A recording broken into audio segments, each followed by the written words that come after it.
Ito na po ang latest update ngayon sa kalagayan ng magkakapatid matapos mawala ang kanilang mga magulang. Kilig at kaba ang idinama ni Kuya Brian sa kanyang nakikita na bisita. Hindi niya inakala na ang kanyang bisita ay ang kanyang dating classmates at crush ng bayan noon. Tamis na ngiti ang sumalubong sa pagkikita ni Kuya Brian at ng kanyang classmate noong kanilang kabataan. Hindi niya inakala na magkikita silang muli ni ate matapos ang ilang taon na hindi na naipagpatuloy ni Kuya Brian ang kanyang pag-aaral. Dahil simula na nang mawala ang kanilang mga magulang, ay siya na mismo ang tumatayo bilang pangalawang magulang sa kanyang apat na magkakapatid na kailangan niyang asikasuhin at aalagaan. Kaya nagtungo na si Kuya Brian sa bukid upang magtanim ng palay para may maipakain sa kanyang magkakapatid dahil wala ng ibang maaasahan kundi tangi na lang siya. At kitang-kita pa sa mga mukha ni ate na tela kinikilig ito habang papalapit si Kuya Brian sa kanila. Dahil alam naman ni ate na crush pala siya ni Kuya Brian noong classmates pa sila at hindi niya inaasahan na sa matagal na panahon ay nagkikita silang muli ni Kuya Brian sa tulong ng kanyang kaibigan at kapitbahay ni Kuya Brian. Kaya sobra ang tuwa ni Lola sa kanyang nabalitaan na nagkikita na muli itong si Kuya Brian at si ate. Ngunit ang nakakalungkot sa balita ay wala ng pag-asa si Kuya Brian kay ate dahil may sarili na itong pamilya at hindi na pwede.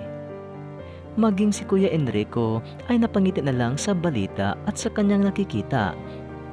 Kaya nagtawanan ang buong pamilya at ang magkakapatid dahil alam naman nila na ngayon lang masaya si Kuya Brian sa kanyang nakikitang sorpresa. Maging si Kuya Enrico ay kinikilig tuloy sa istorya sa pag-ibig ni Kuya Brian at ng kanyang dating classmates na si ate. Marami namang mga netizen ang naniniwala na suportado ni Kuya Enrico kung anuman ang desisyon ng kanyang Kuya Brian sa kwento ng kanyang buhay at sa pag-ibig. At walang problema itong si Kuya Enrico kung mag-aasawa man ang kanyang Kuya Brian dahil alam naman ni Kuya Enrico na si Kuya Brian ay gusto ring mag-aasawa at magabuo ng sariling pamilya.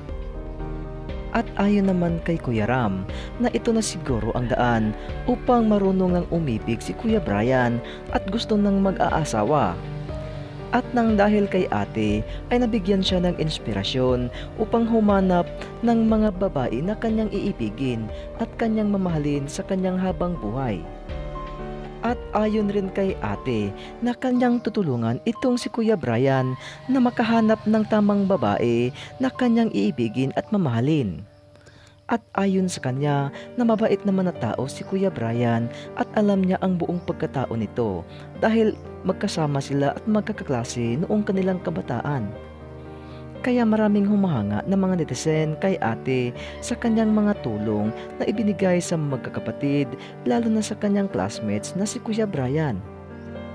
At dagdag pa niya na hindi ito ang huling sandali ng kanilang pagkikita dahil muli siyang babalik kung kinakailangan ng tulong ni Kuya Brian at ng kanyang mga kapatid ayon nga sa kanya. Kaya Kuya Brian, ito na ang tanging panahon upang makapaghanap ka ng babae na inyong iibigin at mamahalin at iyong makakasama sa buong buhay.